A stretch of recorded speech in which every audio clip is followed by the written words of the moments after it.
Jadi penderitaan itu ya kelakuan kita sendiri. Penderitaan itu hasil apa yang kita jalankan sendiri. Karena kita menjalankan yang buruk-buruk, yang jelek-jelek, ya kita panennya yang buruk-buruk dan yang jelek-jelek.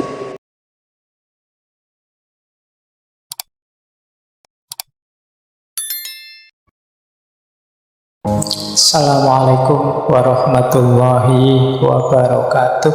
Bismillahirrahmanirrahim. Di antara agama-agama yang menonjol sekali konsepnya tentang penderitaan kan Buddhisme. Dulu kita pernah membahas tentang Buddhisme. Dalam Buddhisme, penderitaan ini kan hakikat hidup. Jadi hidup ini hakikatnya menderita. Ini selaras dengan pengalamannya Siddhartha Gautama. Kalau dalam Buddhisme, penderitaan ini dikenal sebagai dukkha. Kata-kata ini diserap dalam bahasa Indonesia nanti jadi kata-kata yang artinya juga penderitaan, yaitu dukkha. Biasanya ada kalimat selanjutnya dukkha derita. Karena memang artinya dukkha itu penderitaan. Hidup ini pasti dukkha isinya, penderitaan. Penderitaan itu bisa penderitaan yang biasa, dukkha, misalnya sakit fisik, nah itu dukkha. Sariawan, sakit gigi, sakit perut, nah itu dukkha, penderitaan biasa. Ada penderitaan karena perubahan. Kalau dalam Buddhisme istilahnya viparinama dukkha. Misalnya menderita karena putus cinta, menderita karena terpaksa harus hidup dengan orang yang kita benci, menderita karena ditinggal orang yang kita sayangi, dan seterusnya. Ini kan terjadi perubahan. Itu sakit. Jadi karena apa? Karena situasi baru itu kan menyakitkan. Kemarin bersama, berdua, sekarang sendiri, itu kan menyakitkan. Kemarin tidak punya teman sekacau ini, sekarang punya teman sekacau ini. Akhirnya tiap hari makan hati, ya itu kan karena perubahan, itu juga dukkha. Kemarin tinggal di sana, hawanya panas sekali, orangnya marah-marah terus, sudah terbiasa terhanyut ikutan marah-marah. Sekarang ganti situasi, isinya bukan orang marah-marah lagi, tapi orang pendiam semua. Itu kan menderita. Jadi penderitaan karena perubahan. Intinya tidak tercapainya keinginan, sehingga kita sedih, sehingga kita merasa gundah, dan seterusnya. Itu namanya viparinama dukkha. Yang ketiga, penderitaan karena kita sebagai manusia. Ini yang disebut penderitaan sebagai hakikat hidup. Bahwa sebagai manusia kita ini lahir dengan karakter manusia yang lemah, banyak keterbatasan, tidak berdaya, nantinya tua dan juga mati. Ini kalau cerita tentang keterbatasan manusia, kelemahan manusia berhubungan dengan Buddhisme, ini saya ingat dulu saya zaman kuliah suka sekali baca cerita-cerita dari tradisi cerita-cerita Cina yang banyak serialnya itu. Yang saya ingat ada serial yang judulnya Golok Pembunuh Naga. Itu tokohnya Zhang Yuji. Saya masih ingat itu, Tio Buki. Dia ini ketua aliran, namanya aliran Ming. Ini hubungannya sama penderitaan.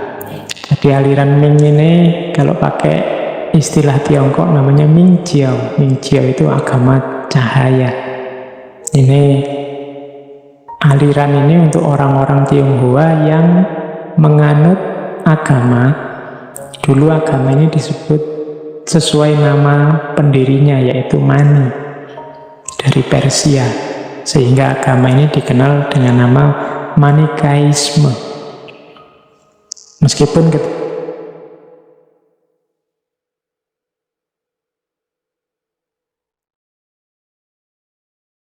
Ketika masuk Tiongkok nanti terpengaruh oleh Buddhisme dan Zoroastrianisme, Zoroaster dan Buddhisme. Nah, yang saya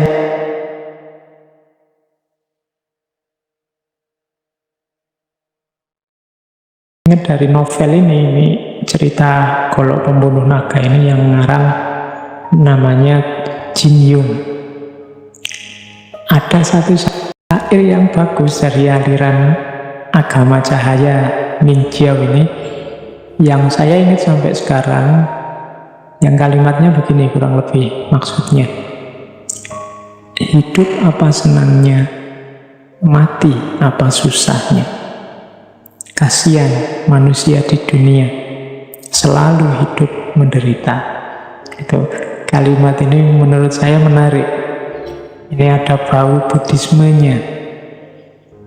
Jadi apa sih kesenangan hidup ini sampai kita mati-matian berusaha untuk meraihnya? Hidup apa senangnya?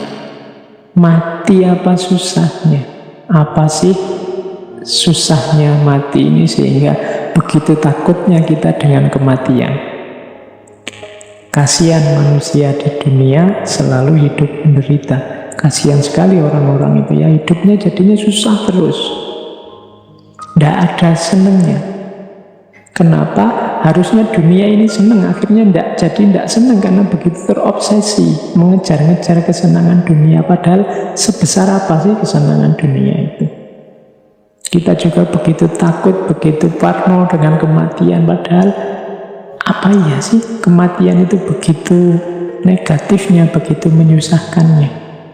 Nah, ini saya dapatnya dari novel, tapi menarik untuk menggambarkan bagaimana agama Manikaeanisme ini menganggap bahwa sudahlah hidup jangan terlalu diambil serius. Hidup itu menyenangkan tapi juga tidak sebegitunya. Mati itu menyedihkan tapi juga tidak sebegitunya. Yang susah kalau orang terlalu memberati hidup, terlalu takut dengan kematian, akhirnya selalu hidup menderita. Nah, jadi kembali ke Buddhisme tadi, salah satu agama yang menganggap hakikat hidup intinya adalah duka atau penderitaan adalah Buddhisme. Sebabnya apa? Penderitaan itu ada dua, tanha sama avijja. Jadi tanha itu nafsu, kalau avijja itu kebodohan, kegelapan batin. Kebodohan berarti tadi ya, kurangnya pengetahuan.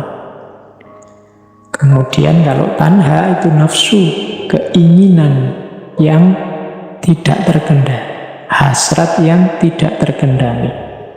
Jadi ternyata hidup kita ini menderita ketika hasrat kita tidak bisa kita kontrol dan pengetahuan kita terbatas. Berarti solusinya bisa menyatukan tadi antara timur dan barat. Kalau Schopenhauer tadi inginnya kita mengontrol nafsu, mengontrol hasrat. Dan banyak pikiran timur menganggap bahwa kuncinya di pengetahuan. Ternyata ya memang dua-duanya. Bagaimana kita bisa mengontrol nafsu, mengontrol diri kalau kita tidak punya pengetahuan tentang diri kita sendiri? Berarti memang dua-duanya penting. Oke. Beda lagi dengan perspektifnya Hinduisme. Kalau Hinduisme melihat penderitaan itu sebagai buahnya perbuatan kita sendiri. Dulu kita juga sudah membahas tentang Hinduisme. Tentang ini bisa dilihat di bagian tentang karma. Jadi Hinduisme punya konsep karma pala. Karma pala itu karma berarti perbuatan, pala berarti buah. Perbuatan apapun akan ada buahnya. Kalau baik, buahnya pasti baik. Kalau buruk, buahnya pasti buruk. Faman ya'mal mithqala dzarratin khairan yarah wa may ya'mal mithqala dzarratin syarran yarah. ada kausalitas, ada sebab akibat dari perbuatan kita. Maka ayo hati-hati benar, sekecil apapun kesalahan, sekecil apapun kekeliruan, kita akan memanen hasilnya. Demikian juga sekecil apapun kebaikan, kita juga akan mendapatkan balasannya. Nah, ini kalau dalam Hinduisme disebut konsep karma pala. Karma pala itu konsep bahwa setiap perbuatan akan membuahkan hasil, yang itu nanti di sana terbagi 3. Ada namanya sancita karma pala, ada namanya prarabdha karma pala, ada namanya kriyamana karma pala. Jadi ada balasan yang diterima sekarang dari kehidupan sebelumnya. Ini kalau dalam Hinduisme, karena ada konsep reinkarnasi. Ada juga prarabdha karma pala, yang ini balasan yang diterima saat ini dari kehidupan saat ini. Jadi ada yang kelakuan kita bulan lalu, hasilnya kita nikmati sekarang. Ini jenis kedua ini. Males-malesan kita awal semester kemarin, hasilnya akhir semester kita nilainya jatuh. Itu kelakuan kita hari ini, kita nikmati saat ini juga. Ada juga yang kelakuan kita hari ini, buahnya besok. Ini namanya kriyamana. Ini maksudnya mewanti-wanti kita, hati-hati. Pak, saya sudah melakukan buruk-buruk, yang jelek-jelek tidak ada tuh Pak, balasannya mana, karmanya mana, saya enjoy aja tuh. Jangan lupa, yang akan datang yang akan kamu nikmati, pasti akan kamu nikmati. Ya seandainya tidak besok-besok, pasti di kehidupan yang akan datang. Nah, itu konsep kriyamana karma pala. Jadi yang kita lakukan sekarang, hasilnya yang akan datang. Ini kalau ini konsep Hinduisme. Jadi penderitaan itu ya kelakuan kita sendiri. Penderitaan itu hasil apa yang kita jalankan sendiri. Karena kita menjalankan yang buruk-buruk, yang jelek-jelek, ya kita panennya yang buruk-buruk dan yang jelek-jelek. Konsep ini namanya karma pala. Kalau dalam Hinduisme, dalam Buddhisme ada dukkha, kalau Hinduisme ada karma pala. Ada lagi, saya bawa konsepnya Taoisme. Taoisme punya konsep yang khas juga tentang penderitaan. Tahu melihat, itu saya bawa beberapa ayat dari kitab sucinya Taoisme. Jadi Lao Tzu menyatakan, yang pertama, kekayaan dan kemuliaan apabila dijadikan kebanggaan akan mendatangkan penderitaan.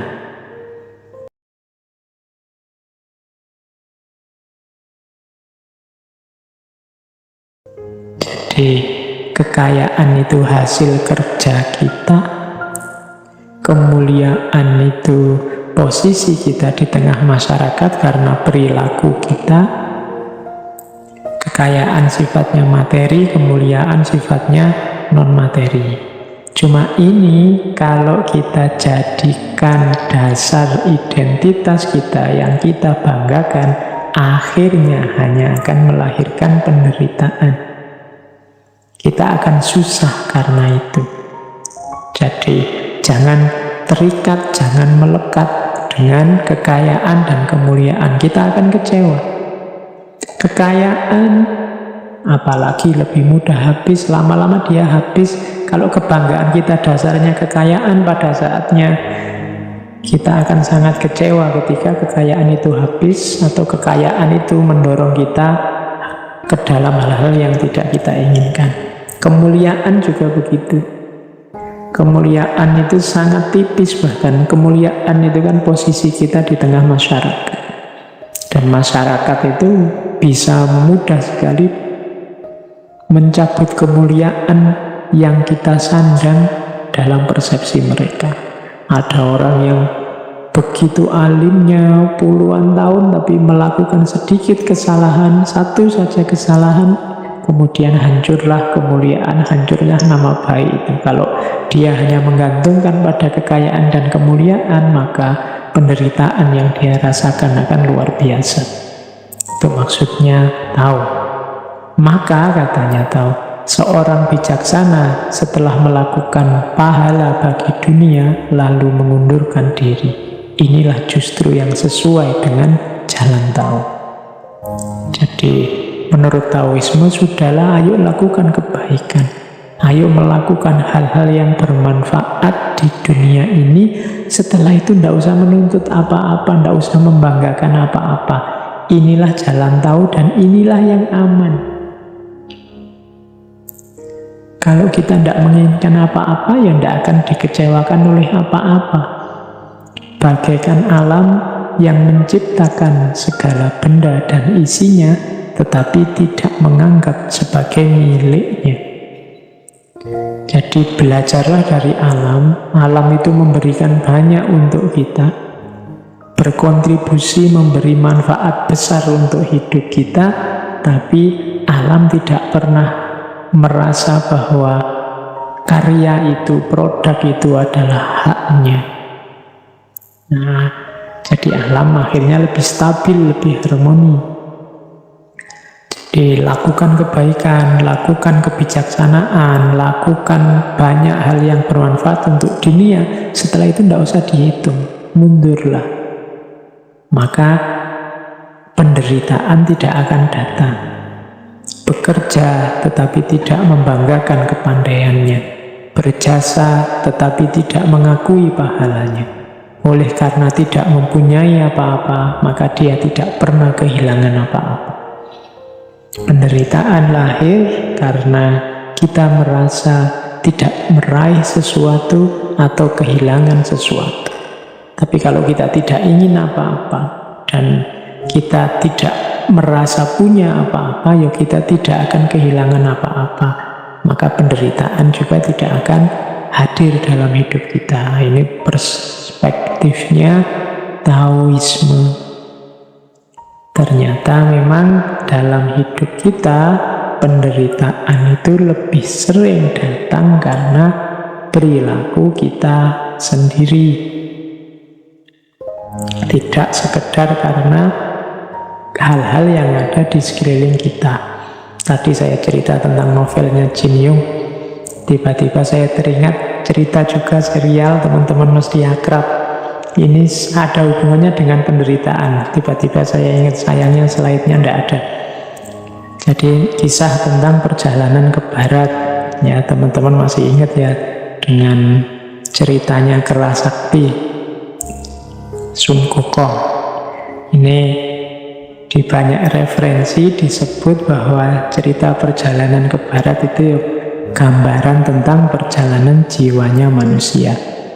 Bagaimana 4 muridnya Biksu Tong ini menggambarkan hambatan-hambatan dalam jiwa manusia yang sering mengganggu, yang sering melahirkan penderitaan.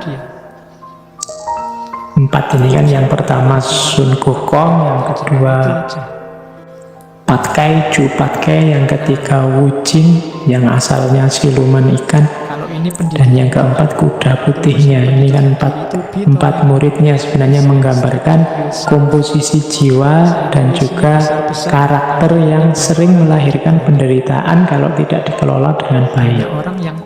Sun Gokong ini menggambarkan pribadi yang cerdas, terampil, cerdik, tapi sering kebablasan, sering membesarkan dirinya, mengalami superiority kompleks, merasa bisa mengatasi segalanya. Kadang-kadang tidak panjang pertimbangannya karena dia merasa sudah pintar, sudah cerdik, sudah cerdas. Ini cirinya Sun Gokong, sehingga dia sering kesulitan di sini membanggakan keterampilan dan kecerdikan serta kecerdasannya. Orang yang mengalami seperti ini juga nanti akan banyak mengalami penderitaan. Ya nanti Sun Gokong kan juga mengalami banyak penderitaan gara-gara ini. Yang kedua Cupat Kai. Kalau Pat Kai ini simbol pribadi yang fokus pada rasa, perasaan, sehingga dia nyari enaknya sendiri, ingin nyaman, memanjakan hasrat. Akhirnya apa? Dia mendapat banyak penderitaan dari bapernya dia, dari kemalasannya dia, dari rasa ingin enaknya sendiri. Jadi teman-teman, mungkin ada yang tipe seperti Pat Kai ini, fokusnya pada perasaan, ingin enak, ingin nyaman, atau dikatakan orang kadang-kadang terus akhirnya jadi baper, akhirnya ingin enaknya sendiri, sehingga tidak cuma dia menderita tapi membuat orang menderita. Oke, quote yang paling terkenal dari Pat Kai kan ya teman-teman, hafal ya. Begitulah cinta, deritanya tiada akhir. Dia banyak menderita karena perasaannya sendiri. Nah, itu ciri orang tipe ini. Ada tipe ketiga, kucing. Kucing ini tipe pribadi yang patuh, kemudian sungguh-sungguh ingin menerjemahkan ideal-ideal, norma-norma, ajaran-ajaran dalam tindakan. Hanya saja tipe ini kalau tidak dikontrol juga sering melahirkan penderitaan. Misalnya jadi tidak mandiri, ada ketergantungan pada otoritas. Jadi kalau yang lain bilang ke utara yang benar, dia ke utara. Yang lain lagi bilang ke selatan yang benar, dia akan ke selatan. Ini nasihat untuk kita hari ini ya. Ada lagi kuda putih. Kuda putih ini simbolnya semangat, simbolnya kesetiaan, kekuatan. Tapi biasanya kualitas ini kalau tidak dikontrol dengan baik melahirkan penderitaan, terburu-buru, tidak peka, mudah terprovokasi, dan lain sebagainya. Jadi ini tiba-tiba saya ingat cerita ini, bahwa dari cerita ini juga yang pasti dari tradisi pemikiran timur kelihatan bahwa ternyata penderitaan itu lahir dari karakter manusianya, bukan dari peristiwa atau lingkungan sekelilingnya. Mereka punya penanggung jawabnya sendiri. Yuk kita lanjutkan. Tadi sudah perspektif banyak agama-agama. Sekarang kita lihat ada perspektif sufisme atau perspektif tradisi mistisisme. Di perspektif sufisme, penderitaan ini bahkan bukan sesuatu yang dihindari. Minggu lalu saya cerita tentang Robiah, dan masih banyak lagi cerita tentang para wali yang penderitaan itu bukan sesuatu yang dihindari, bahkan penderitaan diposisikan sebagai jalan untuk membersihkan diri.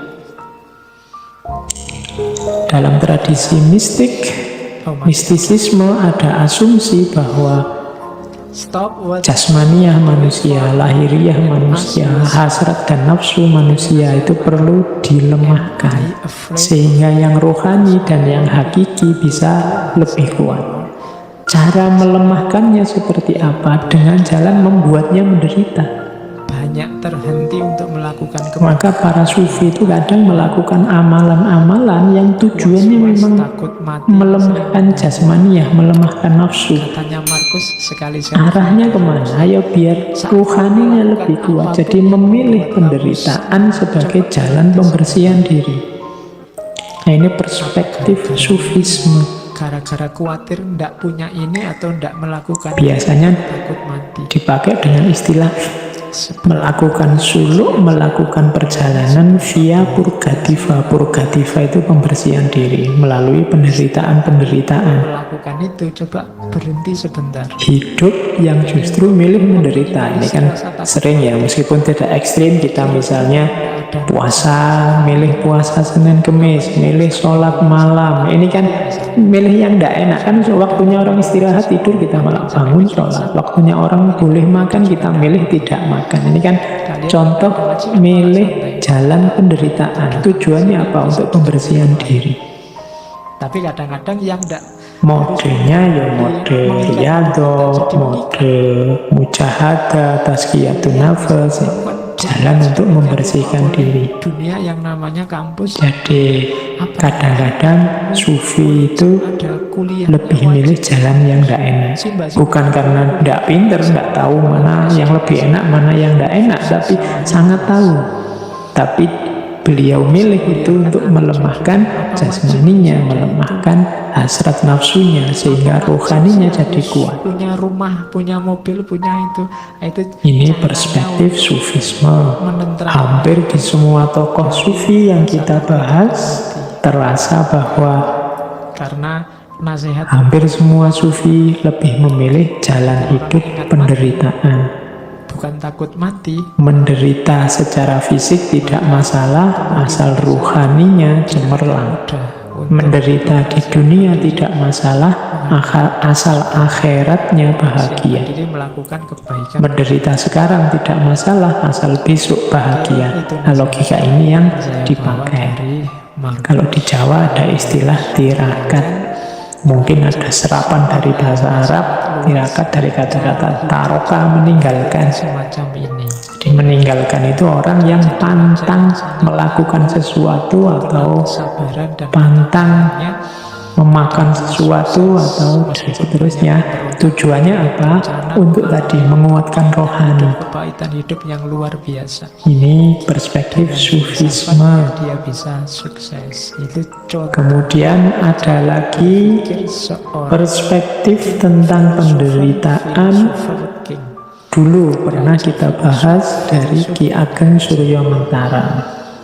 Kalau tadi ada pandangan penderitaan itu sebagai Minggu hakikat hidup, ada pandangan penderitaan itu sebagai akibat perbuatan, ada yang menjadikan penderitaan sebagai jalan untuk membersihkan diri.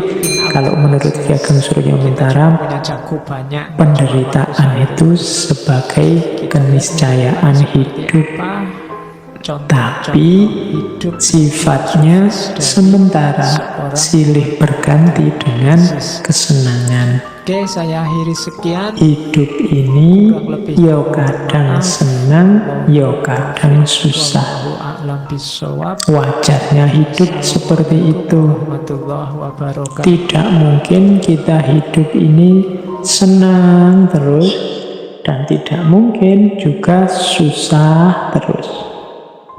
Kenapa begitu? Kalau kita sedang senang, katanya Ki Ageng Suryo Mentaram, kita kan tidak berhenti di kesenangan ini. Biasanya keinginan kita terus bertambah. Kalau bahasanya Ki Ageng pakai istilah mulur. Kemarin cita-citanya A, sekarang A sudah tercapai, kan kita tidak diam di situ, nambah lagi bercita-cita B. Akhirnya kita susah lagi karena keinginan kita yang baru ini. Nanti kalau keinginan B tadi terpenuhi, ya kita senang lagi. Tapi kalau keinginan B tidak terpenuhi, kita kembali susah. Tapi tidak masalah, kalau B tidak terpenuhi, biasanya keinginan yang tadi mulur terus mungkret. Mungkret itu menyusut. Menyusut itu jadinya terus begini, tidak apa-apalah, dapat A saja sudah cukup kok.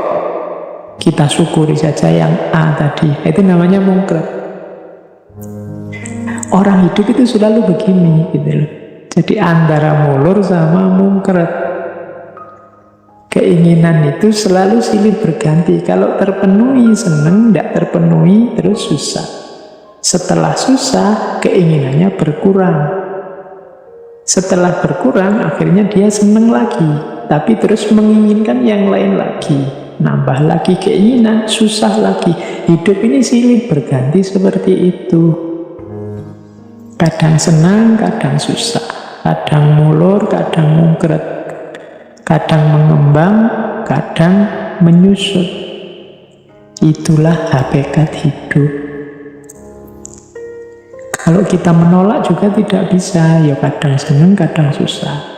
Ada senangnya, ada susahnya. Yang tadinya kita anggap penderitaan karena keinginannya tidak terpenuhi, tapi begitu tidak terpenuhi kan kita terus mungkret, menyusut keinginannya. Akhirnya kita senang lagi. Misalnya kita menuju gimana caranya biar cepat lulus kuliah. Begitu lulus kan senang, keinginannya tercapai. Tapi setelah senang wisuda kan ada keinginan tambahan lagi. Misalnya ingin dapat pekerjaan. Ini dapat kerjaan kok susah ya. Sudahlah, disyukuri dulu yang lulusnya ini tadi. Sebelum menginginkan yang lain. Setelah bersyukur kan bahagia. Setelah itu kan tetap nambah lagi keinginannya. Jadi penderitaan itu keniscayaan hidup. Tapi jangan khawatir, hidup ya ndak menderita terus. Ada senangnya, ada susahnya. Keinginan itu ya tidak terpenuhi semua, tapi bukan berarti juga terpenuhi semua. Jadi keinginan bisa terpenuhi, bisa tidak terpenuhi. Kalau tidak terpenuhi ya susah, kalau terpenuhi ya senang. Kalau begitu susah, terus keinginannya berkurang. Setelah berkurang, senang lagi. Begitu terpenuhi, senang. Setelah terpenuhi, keinginannya tambah. Akhirnya susah lagi. Itulah hidup. Kita sadari ini, maka kita tidak akan terpengaruh lagi oleh senang dan susah. Karena ternyata apakah senang, apakah susah, itu ya sudah keniscayaannya hidup. Jadi kalau teman-teman sedang mengalami apapun, ingat teorinya Ki Ageng Suryo Muntaram ini, jadinya simpel. Ya memang begitu itu hidup. Kadang senang, kadang susah. Kadang keinginan kita terpenuhi, kadang ya tidak terpenuhi. Tidak perlu dibikin wow. Oke, kita lanjutkan. Ada teori juga saya bawa dari ranah sosiologi, cuma ini nambah-nambah referensi saja untuk nambah wawasan kita. Di mana sih titik-titik yang membuat manusia menderita itu? Ada teori dari Talcott Parsons, dari teori fungsional sebenarnya, fungsionalisme dalam sosiologi. Cuma ini saya ambil untuk menunjukkan di situ loh manusia itu sebenarnya betapa dia tidak sempurna, sehingga mengundang penderitaannya. Katanya Parsons, manusia itu punya 3 karakter, punya 3 dasar eksistensi. Yang pertama apa? Ketidakpastian. Maksudnya apa ketidakpastian? Manusia tidak bisa menjamin dirinya aman atau dirinya sejahtera. Keamanan dan kesejahteraan dirinya bergantung pada banyak hal lain di luar dirinya. Ini katanya sosiologi. Kita sudah hati-hati, orang lain hati-hati, kita dapat masalah. Nah itu berarti apa? Hidup kita serba tidak pasti. Manusia tidak bisa menjamin keamanan dan kesejahteraannya sendiri. Ini katanya Parsons, ini dasar eksistensinya manusia. Ketidakpastian yang pertama. Tidak mesti yang paling tekun belajar nilainya paling tinggi. Tidak pasti yang paling ganteng nanti dapatnya juga yang paling cantik. Tidak pasti yang paling paham ilmu kedokteran dia yang paling sehat. Manusia itu serba tidak pasti. Yang kedua, tidak berdaya. Ciri yang kedua adalah manusia tidak punya daya yang cukup untuk mengendalikan hidupnya sepenuhnya. Ini seperti kalau kita mengusahakan sesuatu, itu kan kita tidak punya kuasa untuk hasilnya persis seperti yang kita inginkan. Tergantung dengan banyak hal yang lain. Saya tidak bisa ngatur misalnya teman-teman yang mendengarkan ngaji ini harus paham semua yang saya sampaikan. Pasti tidak bisa begitu.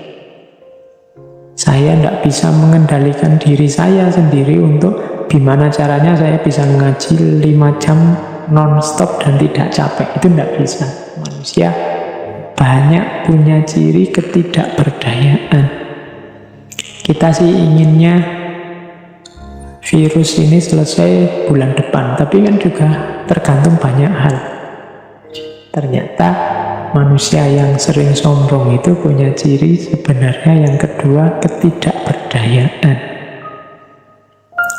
Dan yang ketiga, kelangkaan. Kelangkaan itu manusia itu berhadapan dengan situasi yang serba terbatas tentang dirinya dan lingkungannya. Jadi kita ini berhadapan dengan banyak sekali keterbatasan-keterbatasan, berhadapan dengan orang lain yang sama-sama punya keinginan, sehingga kadang-kadang kita harus menegosiasi ulang keinginan kita, berhadapan dengan diri kita yang penuh keterbatasan-keterbatasan yang pada saatnya bahkan kita sendiri juga akan tidak ada. Itu namanya ciri ketiga manusia itu berkarakter kelangkaan. Dari karakter eksistensial ini menunjukkan bahwa ya memang manusia itu akan berhadapan dengan penderitaan-penderitaan, ketidakpastian, ketidakberdayaan, dan kelangkaan. Ini sumbernya penderitaan. Padahal ini dasar eksistensi manusia.